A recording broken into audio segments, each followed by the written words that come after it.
हरतालिका तीज जो कि भादो माह के शुक्ल पक्ष की तृतीय तिथि होती है और यह तिथि सुहागन महिलाओं के लिए काफ़ी शुभ तिथि मानी जाती है। इस दिन सुहागन महिलाएं अपने अखंड सौभाग्य के लिए, सुखी परिवार के लिए व्रत रखती हैं और साथ ही साथ जो कुंवारी कन्याएं होती हैं वो मन चाहे वर की प्राप्ति के लिए इस दिन व्रत रखती हैं। हरतालिका तीज का जो व्रत है वो स्वयं माता पार्वती ने भोलेनाथ को प्राप्त करने के लिए किया था। ऐसे में ऐसी मान्यता है कि जो भी कुंवारी कन्याएं हरतालिका तीज का व्रत रखती हैं उनकी मनोकामना बहुत जल्दी पूरी हो जाती है और उन्हें मनोवांछित वर की प्राप्ति होती है। अगर आपकी शादी में अड़चनें आ रही हैं, शादी के योग नहीं बन पा रहे हैं या रिश्ता बार बार पक्का होकर टूट जाता है, ऐसी कई स्थिति आपके साथ हो रही है तो आपके पास बहुत ही अच्छा मौका है हरतालिका तीज का। हरतालिका तीज के दिन आप अगर व्रत रख पाएँ तो व्रत जरूर रखिए। हरतालिका तीज का व्रत थोड़ा कठिन माना जाता है लेकिन इसका फल आपको उतनी ही जल्दी प्राप्त हो जाता है जितनी आप तपस्या करेंगे। हरतालिका तीज के दिन निर्जल व्रत रखा जाता है और विधि विधान से माता पार्वती और भोलेनाथ की पूजा की जाती है। ऐसे में जो कुंवारी कन्याएं हैं वो कुछ सरल से उपाय भी कर सकती हैं जिससे कि आपकी जल्दी से जल्दी शादी के योग बनेंगे और शादी के बाद जीवन भी सुखमय रहेगा। इसके साथ ही जो लड़के हैं जिनकी शादी में रुकावटें आ रही हैं, लड़कों की शादी के योग नहीं बन पा रहे हैं, तो ऐसे में उनकी माता उनके लिए व्रत रख सकती है और माता जो है उपाय कर सकती है। माता अपने बच्चों के शीघ्र विवाह के लिए अगर उपाय करती है तो उपाय जो है आपका बहुत जल्दी फलीभूत हो जाएगा और आपके बच्चों की शादी के योग अति शीघ्र बन जाएंगे। वैसे तो इस उपाय को कुंवारी कन्याएं अगर रखें तो उन्हें बहुत ही जल्दी फल की प्राप्ति हो जाती है।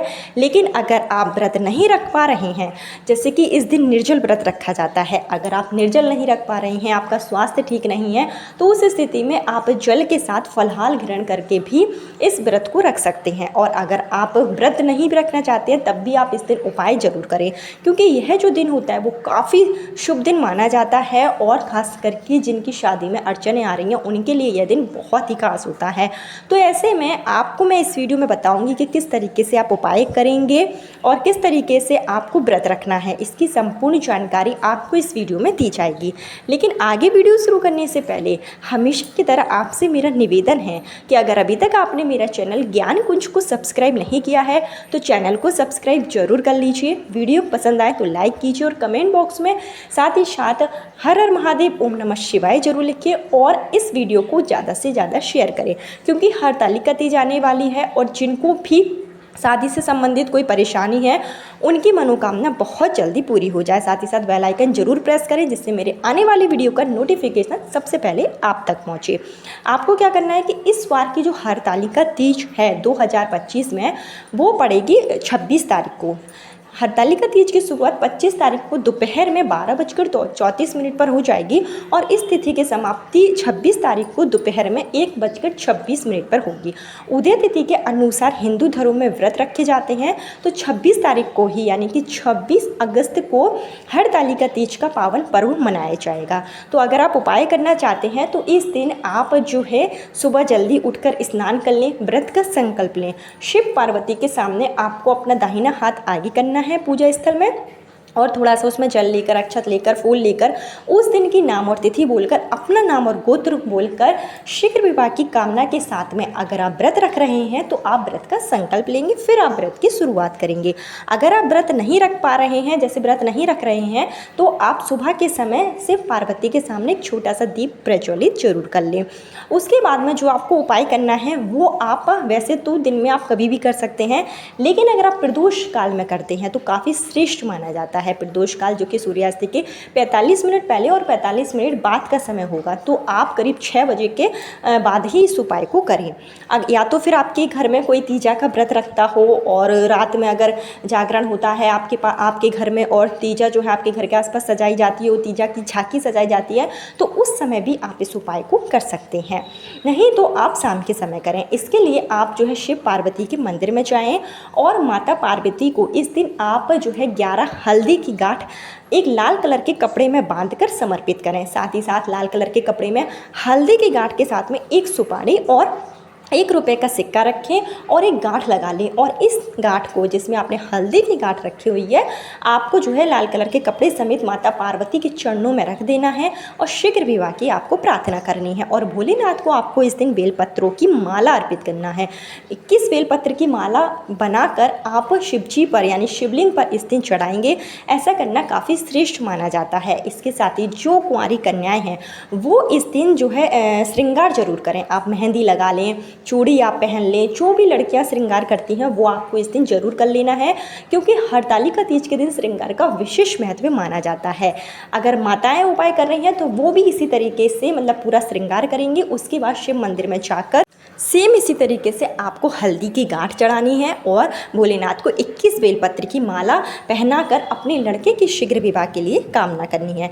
इसके साथ ही जो कुंवारी कन्याएं होंगी वो इस दिन, अगर आपने व्रत रखा है तो आप व्रत की सुबह यानी कि अगले दिन आपको सुहागन महिलाओं को इस दिन लाल कलर की साड़ी, अगर साड़ी ना हो पाए तो लाल कलर का ब्लाउज पीस और बिछिया, अगर बिछिया भी ना हो पाए तो जो 16 श्रृंगार का सामान है वो आप सुहागन महिलाओं को जरूर दान दें और किसी भी सुहागन महिला का आशीर्वाद जरूर लें।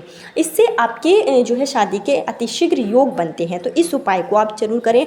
हरतालिका तीज के दिन शीघ्र विवाह के लिए आप एक और उपाय भी कर सकते हैं। इसके लिए आप जो है स्वच्छ मिट्टी लेकर आएँ अपने घर पर, तालाब की या कहीं भी घर के आसपास स्वच्छ मिट्टी मिल जाए तो वो आप लेकर आए। नहीं है तो आप अपने गमले की मिट्टी भी ले सकते हैं।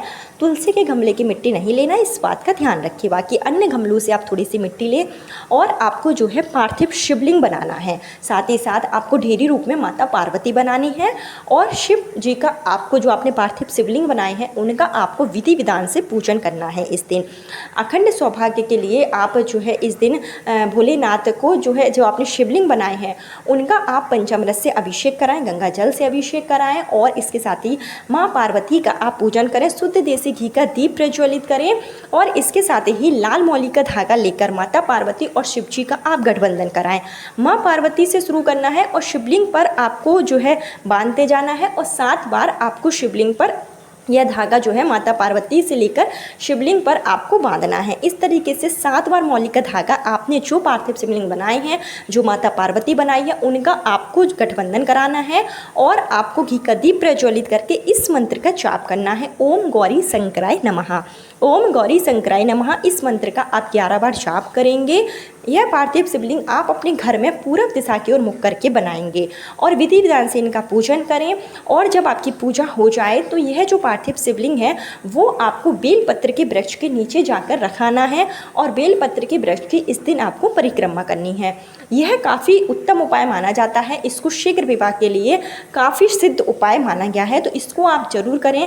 और साथ ही साथ इस दिन जो भी तीजा का व्रत रखे, जो भी जैसे कि आपके घर में जो भी तीजा का व्रत रखता हो उसका आशीर्वाद आप जरूर लें, क्योंकि यह व्रत जो है काफ़ी कठिन व्रत माना जाता है।